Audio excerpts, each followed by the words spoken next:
नमस्कार। आज 12 जनवरी है। आज स्वामी विवेकानंद का जन्म जयंती है।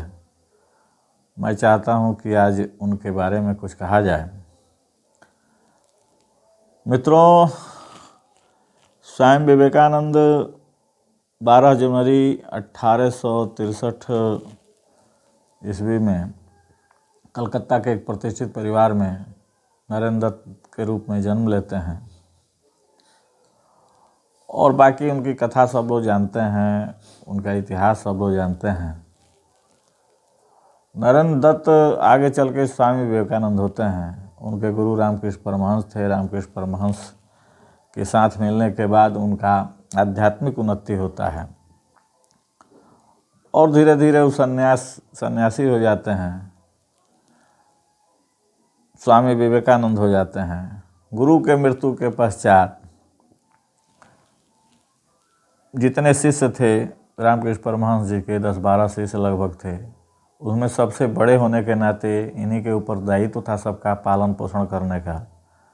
10-12 वर्षों तक भिक्षाटन करके और सभी अपने सहयोगी अपने गुरु भाइयों का पालन पोषण करते हुए संन्यास धर्म को शिक्षा देते हुए, चूँकि स्वामी विवेकानंद जो पहले नरेंद्र दत्त थे, प्रेसिडेंसी कॉलेज से उस ज़माने में ग्रेजुएट थे, भाषा की पकड़ थी, दर्शन शास्त्र के विद्यार्थी रहे, संस्कृत के ज्ञाता थे, संगीत के ज्ञाता थे और सबसे बात है कि अंग्रेजी में बहुत अच्छी पकड़ थी।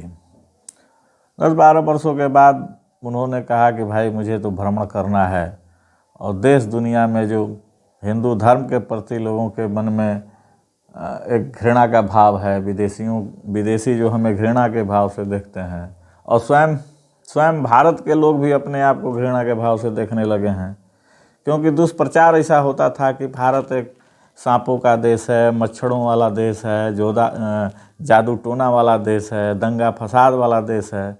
यह पूरे विश्व में प्रचलित हो गया था और भारत की संस्कृति, वैदिक धर्म के प्रति अनासक्ति लोगों के मन में आ चुकी थी।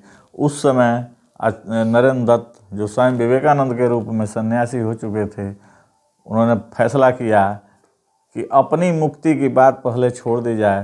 पहले समाज की मुक्ति, वैदिक धर्म का उत्थान, वैदिक संस्कृति का उत्थान और सबसे बड़ी बात है भारतवर्ष की उन्नति, भारतवर्ष के प्रति पूरे दुनिया का ध्यान आकृष्ट कराना जरूरी। इतना सुंदर हमारी संस्कृति, इतना सुंदर हमारा सहिष्णुता वाला भाव, दुनिया के लोग हमारे बारे में क्या सोचते हैं, इसलिए हमारा भ्रमण करना अति आवश्यक है।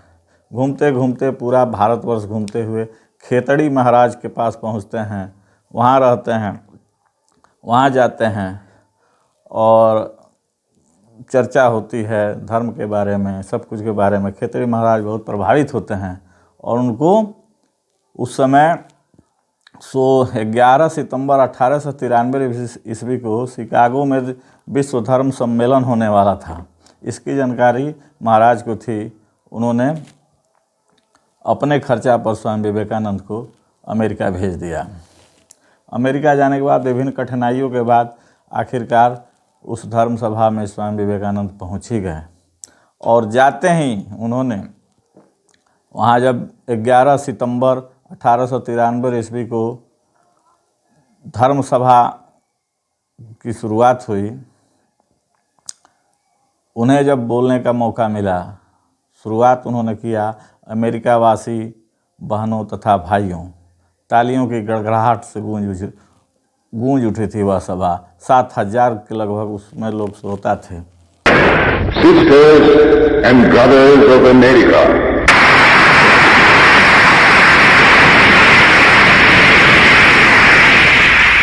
it fills my heart with joy unspeakable to rise in response to the warm and cordial welcome which you have given us.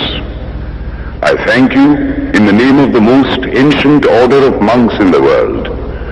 I thank you in the name of the mother of religions.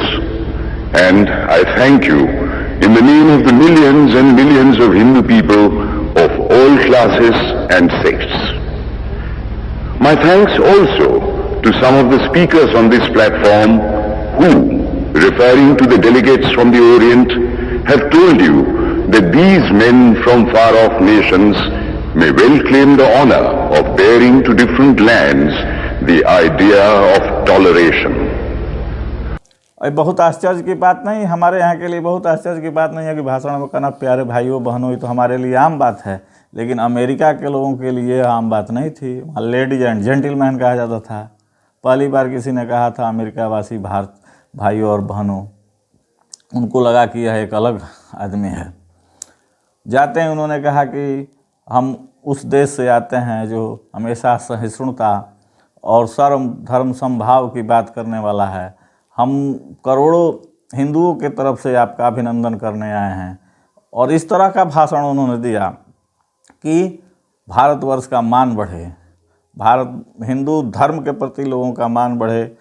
और वो भाषण बहुत प्रसिद्ध हुआ Chicago के अखबारों में, America के अखबारों में और उस समय के भारतवर्ष के अखबारों में भी चर्चा हुई। और उस 11 सितंबर 1893 के उनका विश्व धर्म सम्मेलन में दिए हुए भाषण के बाद लगातार वो भाषण देते रहे, विदेशों में घूमते रहे। अब प्रश्न यहाँ उठता ही है कि स्वामी विवेकानंद के बारे में इतनी प्रसिद्धि मिली, आज भी हम युवा दिवस के रूप में क्यों मनाते हैं? क्योंकि वह युवा सन्यासी सबसे पहले पूरे दुनिया में भारतवर्ष का सर ऊंचा उठाया था, भारतवर्ष के लोगों का मान बढ़ाया था, भारतीय वैदिक धर्म का मान बढ़ाया था, भारतीय संस्कृति का मान बढ़ाया था। और गर्व से उन्होंने कहा था कि गर्व से कहो हम हिंदू हैं, हमें गर्व है इस बात का कि हम हिंदू हैं, हम उस संस्कृति में पैदा हुए हैं जो सबको संरक्षण करता है। सभी धर्मों की माता हिंदू धर्म है। उन्होंने सबसे पहले कहा था कि हम उस देश से आते हैं जिसने यहूदियों की रक्षा की थी, उन यहूदियों की जिनके ईसाई लोग मारकर उनके अपने ही जगह से हटा दिए थे, मारकर पद दलित कर दिए थे। उन यहूदियों की अगर रक्षा किसी ने किया है तो भारतवर्ष ने किया है।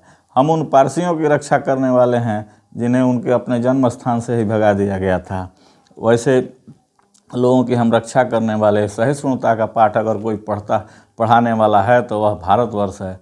और वैसे भारतवर्ष का प्रतिनिधित्व करने वाला सन्यासी पूरे दुनिया में भारतवर्ष का मान बढ़ाया, इसलिए हम उनको बहुत सम्मान देते हैं। भारतवर्ष गर्व से कहता है कि स्वामी विवेकानंद हमारे थे। ऐसा युवा सन्यासी जो अंग्रेज़ों के बीच में जाकर, पश्चिम में जाकर और कहता है, हिम्मत के साथ कहता है कि भारत की प्रधान आवश्यकता धर्म नहीं है। और ऐसा इसलिए कहता है कि उस समय ईसाई मशीनरी वाले लोग भारत में एक बोरा चावल के लिए हिंदुओं को ईसाई बना रहे थे।